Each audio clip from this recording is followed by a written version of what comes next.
একদিকে যখন পশ্চিমবঙ্গ সরকার 15 দিনের মধ্যে 15টি দারুণ দারুণ সিদ্ধান্ত নিয়ে মানুষের মন জয় করেছে, তখনই কোথাও না কোথাও গলার কাটা হয়ে দাঁড়াচ্ছে পেট্রোল ডিজেলের দাম। 10 দিনের মধ্যে 4 বার দাম বেড়েছে। মানুষ বলছে যে অন্যান্য যে সমস্ত রাজ্য রয়েছে সেখানে এখনো পর্যন্ত দাম অপেক্ষাকৃত কম। এই রাজ্যে কবে প্রত্যাহার হবে পেট্রোল এবং ডিজেলের অতিরিক্ত সেস, এটা জানতে চাইছেন রাজ্যের মানুষ। সবই হবে, সময়ে ক্রাইসিস চলছে। এখন তেল কোম্পানিগুলো ক্ষতিতে চলছিল, তাই কেন্দ্র সরকার দাম বাড়াচ্ছে। সারা বিশ্বের দিকে একটু তাকালে বুঝতে পারবেন কী পরিস্থিতি হচ্ছে। পেট্রোলই পাওয়া যায় না, রাত জেগে জেগে লোকে নেয়। এখন অ্যাভেলেবেল আছে, কিন্তু অয়েল কোম্পানিগুলো বহুদিন ধরে ক্ষতি স্বীকার করে চালাচ্ছিল, তাই তাদেরকে একটুখানি তো সুযোগ দিতে হবে, নাহলে কোম্পানি বন্ধ হয়ে যাবে। আর পশ্চিমবাংলা সরকারও সব রিভিউ করছে। এখানকার তো ভাড়ারও শূন্য, হাতও শূন্য। সেজন্য সরকারকে ইমিডিয়েট কোনো হাত দিতে গেলে সরকার বেতন দেওয়া মুশকিল হয়ে যাবে। মাননীয় মুখ্যমন্ত্রী দিল্লি গেছেন, কথা বলছেন। এখানে ক্যাবিনেট মিটিং হচ্ছে, সেক্রেটারি মিটিং আছে আজকে। তো এই ব্যাপার নিয়ে আলোচনা হচ্ছে। যথাসময় আমরা ডিসিশন নেব। সরকারের এখনও মন্ত্রিমণ্ডলের বিস্তার হয়নি। এই কাজগুলো হলেই হবে, যেগুলো ইমিডিয়েট করার দরকার ছিল সেই ডিসিশনগুলো আমরা নিয়েছি।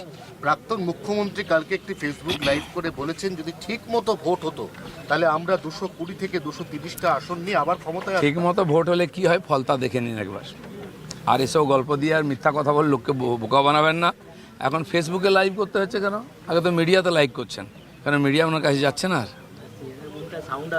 অভিষেক বন্দ্যোপাধ্যায়ের কে দেওয়া যে কলকাতা পুরসভার সময়সীমা, বেআইনি অংশ ভেঙে দেওয়ার এই সময়সীমা আজকে তার লাস্ট ডেট শেষ হয়ে যাচ্ছে। এখনো পর্যন্ত সেই অর্থে অভিষেক বন্দ্যোপাধ্যায় কিছুই ব্যবস্থা নেননি। উল্টে তিনি মিডিয়াকে বলেছেন যে কোন কোন অংশ বেআইনি আমাকে দেখান, আমাকে জেনে তারপর প্রশ্ন করুন, অহেতুক প্রশ্ন উনি করবেন চিঠি না। লিখছেন না কেন? কর্পোরেশন চিঠি দিয়েছে, চিঠির উত্তর চিঠিয়ায় হয়, মিডিয়ায় উত্তর হয় না। একদিন তো মিডিয়াতে আসতেন না, দিল্লি গিয়ে ওখান থেকে ভাষণ দিতেন।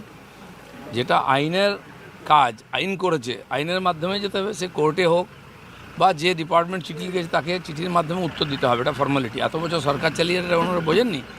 তো সেই জন্য কোনো বিশেষ ব্যাপার নয়। আইন সবার জন্য সমান, বুলডোজার সব জায়গায় পৌঁছতে পারে। তো সেই জন্য সরকার যেটা করেছে, আইনের শাসন প্রতিষ্ঠার জন্য আমাদের সরকার কাজ করছে, এটা সব জায়গায় হবে। দেবাংশু ভট্টাচার্য বন্দ্যোপাধ্যায় যে সময় চেয়ে নিয়েছিলেন, তাহলে কি তার দম্ভ অহংকার চূর্ণ হলো?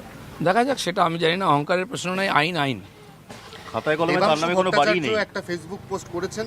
তিনি বলছেন যে নতুন সরকার এলো, কারো চাকরি তো হলো না, উল্টে একের পর এক উচ্ছেদ এবং বুলডোজারে প্রায় 2 লক্ষ মানুষ তারা কর্মসংস্থান হারিয়ে ফেলল। উনি যেটা বলেননি, ওনাদের কয়েকশো নেতার চাকরি চলে গেছে, যারা বিভিন্ন ডিপার্টমেন্টের মাথায় বসে কামিয়ে খাচ্ছিলেন।